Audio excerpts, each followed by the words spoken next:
Me preguntaban por qué no hice videocharla nocturna. Lo hice porque las imágenes están muy fuertes y permítame no mostrar mucho de lo que circula en redes sociales por respeto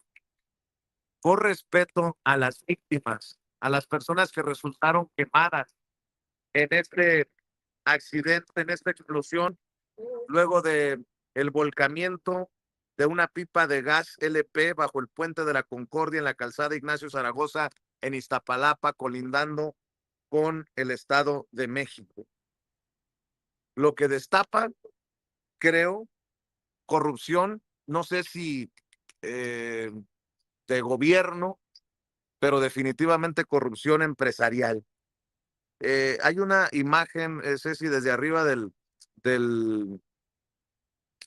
del puente que le encargo que me retome y hablar pues de estas empresas que trabajan, operan sin el respeto a la ley y que cuando ocurre una tragedia de grandes magnitudes como esta, destapa una gran negligencia.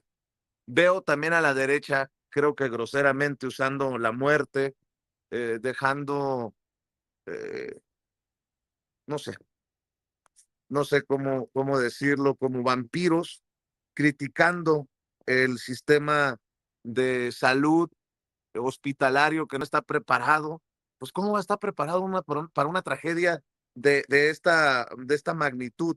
Pero, mi querido Paco, eh, ¿cómo ves esto que debe de enlutarnos a los mexicanos y mexicanas, aunque no se viva en Iztapalapa, aunque incluso nuestros familiares y amigos no hayan sido víctimas, pero nadie puede permanecer al margen del dolor que genera ver a abuelitas quemadas caminando con su nieta en brazos, a la que logró proteger con su cuerpo? Eh, carambas. Tratar de poner en palabras lo que se siente cuando se ven estas imágenes es muy complicado. Mi querido Paco, escucho tus comentarios. Vicente, mira, las tragedias como esta siempre van a ser lamentables, más allá del número de muertos, más allá del número de heridos, que hay que solidarizarse con ellos inmediatamente, pero esta tragedia deja ver otros problemas, como tú decías, de corrupción, corrupción del gobierno y corrupción de empresarios. Hoy, después de la explosión de la pipa, se dio a conocer que llevaba la empresa propietaria de esa pipa, que se llama empresa Silsa, llevaba 10 años operando sin permisos, sin pólizas de responsabilidad civil. La información la hizo pública la Agencia de Seguridad de Energía y Ambiental, la ASEA. Lleva multas acumuladas por 50 millones de pesos por accidentes en más de 12 años.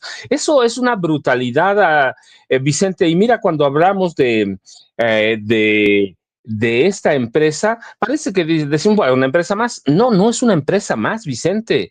El grupo propiedad de Silsa se llama Tumsa. Y cuando decimos Tomsa no es nada, no, sí es algo. Es el grupo de Tomás Zaragoza Fuentes, Tomsa, que son por décadas fueron perdón, por décadas manejaron el monopolio de la distribución de gas licuado de petróleo desde Ciudad Juárez. Vicente, es una familia que he seguido por años. Por años, mi primer libro, Cártel de Juárez, habla de cómo se hicieron de los permisos para operar toda la distribución de gas de Tijuana y Ciudad Juárez hasta Perú, Vicente. Imagínate una empresa millonaria, tienen una universidad del gas allá en Ciudad Juárez. Es una Tomsa o Tomás Zaragoza Fuentes, es una empresa que tiene todo el dinero del mundo. Así que eso es increíble, que alguien les haya permitido operar sin los papeles, sin regulación, sin pólizas de seguro. Es una tragedia de la vieja corrupción Y la ASEA, pues es un organismo de esos que crearon el PRI y el PAN para dar chamba a sus cuates. Y eso te documenta que hay corrupción. A mí me parece verdaderamente increíble, Vicente, porque no estamos hablando, aunque estuviéramos hablando de un grupo pequeño, no importa. Es corrupción, pero estamos hablando de Tomsa, ¿sí? De una empresa que manejó por décadas, Vicente, hasta hace muy poco. 14 años, 15, y luego lo distribuyeron en varias empresas, ¿sí? En varias empresas, así que es un grupo empresarial que está acostumbrado a eso, ¿sí? Se ha documentado, por ejemplo, en su momento cómo pasaban droga a través de sus pipas a Estados Unidos, pero te digo, de pronto, cuando uno dice, pues es una empresa pequeña, que se llama Silsa, no, cuando ya estás viendo, te digo, al margen del número de heridos que hay que solidarizarse, el número de muertos, y el esfuerzo que se tienen que hacer en cuestión hospitalaria, cuando ves el uso político que se da a un accidente de esta naturaleza, también tienes que ver a las otras partes, ¿sí? Te digo, primero a la Agencia de Seguridad, Energía y Ambiente, la ASEA. Segundo, a los grupos empresariales que controlan empresas como Silsa. Así que hay que 50 millones de pesos acumulados en multas. ¿Cómo puedes operar así, Vicente? Pues solo por corrupción. Ahí no hay ni para dónde moverse, Vicente. No hay para dónde. Así que yo espero que verdaderamente el gobierno federal haga o siga una investigación. No importa el número de muertos, no importa el número de heridos. Quiero decir, es importante. No, no estoy descartando. Lo que digo es que, aunque hubiera sido uno solo, la volcadura y explosión de una pipa de esta naturaleza implica riesgos. Y esos riesgos se deben prevenir antes. Debe haber un trabajo de prevención, pero obviamente que no había trabajo de prevención y pasan cosas como esta. Pueden llamarlo irresponsabilidad del chofer, pueden llamarlo lo que sea. El problema es que operaba sin permisos, operaba con multas, operaba sin pólizas de responsabilidad civil, operaba sin nada. O sea, una pipa de una gran empresa burlaba la ley y la ley le permitía burlar la ley. ¿Por qué? Pues porque ya lo tenía en la mira, lo tenía a la vista y no hicieron nada, Vicente. Así que es más grave de lo que parece este accidente que deja entre 70 y 90 muertos. Se habló de 70, luego de 90, 3 muertos, 4 muertos. Es mucho más grave que eso porque pueden ser conflagraciones muy superiores que ya hemos tenido aquí. Vicente Sanjuanico, por ejemplo, en el gobierno de Miguel de la Madrid. Ahora no, imagínate un área de mayor concentración poblacional, que ahí es poblado, pero imagínate que llega a casas, y digo esto, porque operaban sin regulaciones. Entonces, ¿para qué queremos a la Agencia de Seguridad, Energía y Ambiente? Pues para nada, es un juguete ahí que puede corromper cualquiera, Vicente y Norman. Así es, debo de decir que la presidenta Claudia Sheinbaum Pardo desde anoche publicó este tuit que dice: externamos nuestra solidaridad y apoyo a los familiares en ese momento de 3 personas lamentablemente fallecidas y los lesionados derivado de la explosión de una pipa en Iztapalapa. La Coordinación Nacional de Protección Civil, Guardia Nacional, Secretaría de la Defensa y la red de hospitales del Gobierno de México colaboran con la jefa de gobierno Clara Brugada y las autoridades de la Ciudad de México para atender a las y los afectados. Asimismo, expreso mi reconocimiento a los cuerpos de emergencia que apoyan en este lamentable suceso. Un mensaje que agradeció también la jefa de gobierno Clara Brugada, que al corte más o menos de medianoche señaló que ya eran 4 las personas fallecidas. Hay que esperar el corte de esta mañana. Seguramente en unos minutos en la mañanera del pueblo se dará información relacionada a este horroroso caso. En ese momento, Clara Brugada, por ahí de medianoche, registraba 90 lesionados y que gracias al trabajo de las y los médicos se había dado de alta a 10 personas. Hay que reconocer también la solidaridad. Me manda imágenes, Madame Kika, de la solidaridad de la gente que siempre da hasta lo que no tiene. Lo digo con mucho respeto. Los que pocos tienen lo dan todo en momentos de tragedia. Veía imágenes de cómo personas de la zona llegaban a atender a los quemados. Veía a un policía rescatar a una bebé de los brazos de su abuela en muy malas condiciones y su desesperación para hacerlos llegar, tanto a la abuela como al bebé de 2 años, al hospital. Creo que lo hicieron en moto.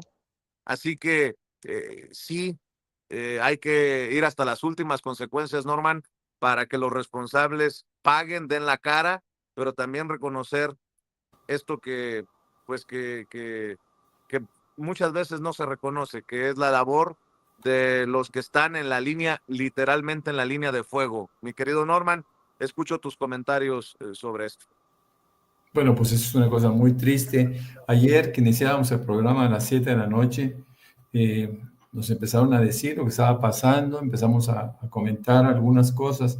Pero mira, Vicente y Paco, yo veo que en México desde hace muchísimos años el manejo del gas se hace de una forma muy temeraria, ¿no? Toman riesgos muy altos. Es muy fácil en pequeños tanques, tú te acordarás que en las casas hubiera explosiones, ¿no? Ha habido muchísimos casos de una irresponsabilidad en el manejo del gas. Y si a esto tú sumas que los lineamientos, que las normas de seguridad que establece la autoridad no son cumplidas por las empresas por razones de ahorro, por razones de indolencia, pues estas cosas se van a seguir presentando, ¿no? Claro, no es normal que se voltee una pipa que va, pues sí, a alta velocidad o que toma una curva a una alta velocidad, en donde, como tú bien decías, pues se puede presentar el error, ¿no? Al chofer, pues sí, pero todas estas pipas tienen que tener protecciones adicionales, ¿no? Como son los mismos tanques de gas. Yo recuerdo que los tanques de gas se cambian periódicamente, hablo de los tanques pequeños de gas de 20, 25 litros, que se están cambiando, se tienen que estar cambiando sistemáticamente porque, por ejemplo, hay fugas y lo que hacen, en lugar de cambiar el cilindro, es cambiar una pequeña válvula, ¿no? Y a veces eso no es suficiente porque el riesgo siempre existe. El manejo del gas, yo quiero insistir, se ha hecho de manera irresponsable y ojalá que la autoridad sea un poquito más severa en el establecimiento de normas para el manejo del gas, que no siempre debe de ser uno de las cosas que todos debemos de temer, ¿no? Todos debemos de respetar el riesgo que implica el manejo del gas, mi querido Vicente y Paco. Así es, deberíamos de empezar por solicitar ver la posibilidad de que no se le permita a las gaseras tener doble remolque, porque me ha tocado ver dobles remolques. Esto del transporte pesado es de estar con el Jesús en la boca en las carreteras, y más cuando se trata de combustible. Ahí lo dejo sobre la mesa para el debate de quienes tengan que dar el debate, ¿no? Las autoridades correspondientes. Mi querido Paco, mi querido Norman, para cerrar, me gustaría plantearles un tema: la violencia política en Estados Unidos.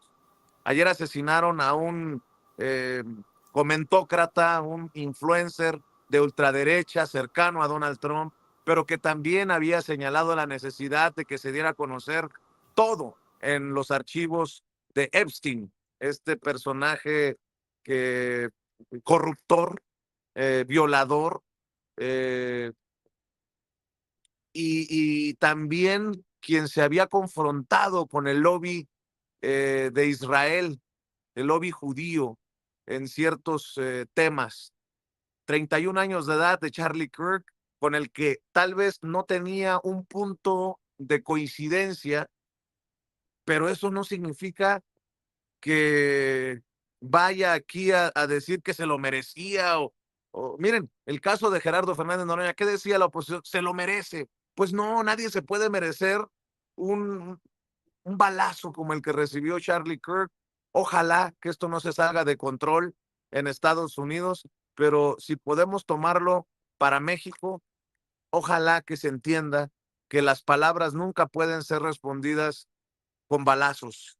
Mi querido Paco, un Estados Unidos que además ha vivido históricamente violencia política desde los asesinatos de Martin Luther King Jr., los atentados contra los Kennedy, incluso contra Ronald Reagan, en su momento el que fuera presidente de Estados Unidos. ¿Cómo ves a la distancia esto que pues ni tan lejano ni tan ajeno, mi querido Paco? Sí, Vicente, mira, sí, ni lejano, ni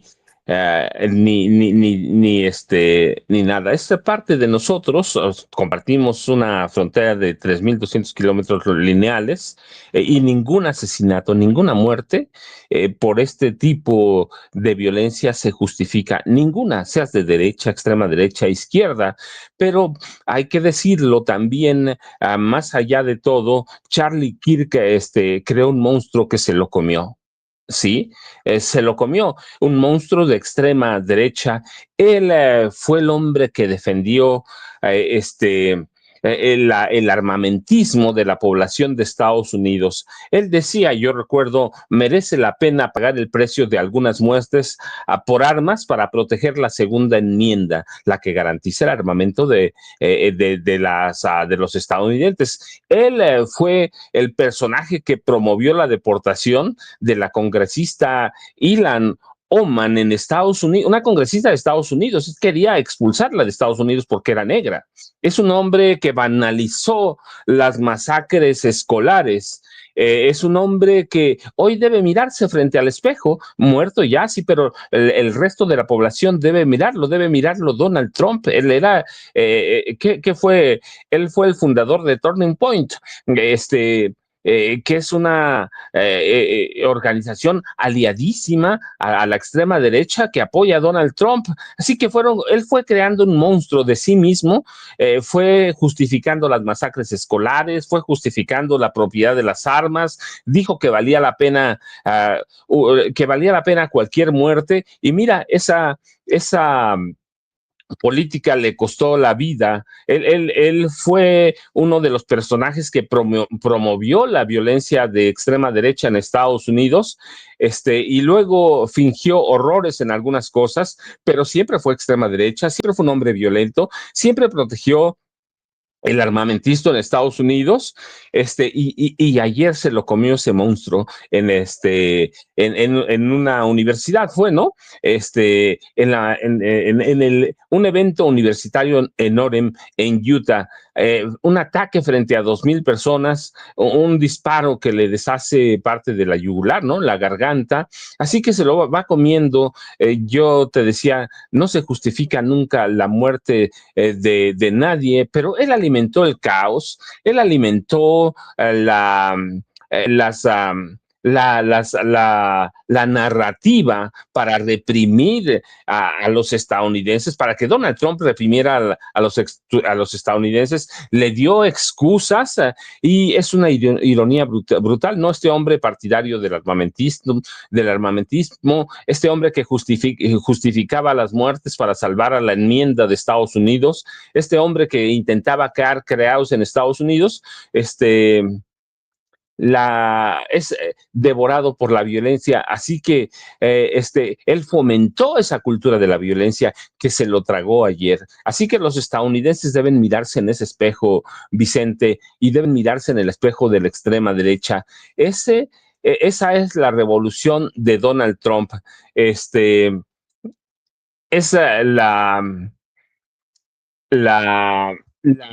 el destino de personas que están fomentando el odio en Estados Unidos, que era comentarista, activista, era todo, pero la verdad es que se lo comió el monstruo que él fue ayudando a crear en Estados Unidos, Vicente. Norman, yo ya sabes, @Paco Cruz Jiménez en X antes Twitter, Francisco Cruz Jiménez en Facebook, Vicente y Norman. Claro que sí, recuerde que el maestro Paco Cruz es autor de una larga lista de libros como Las Damas del Poder, García Luna, El Señor de la Muerte, Tierra Narca, La Guerra que nos ocultan, algunos de los libros del maestro Paco Cruz. Gracias, Paco. Mi querido Norman, ¿con qué cierras tú?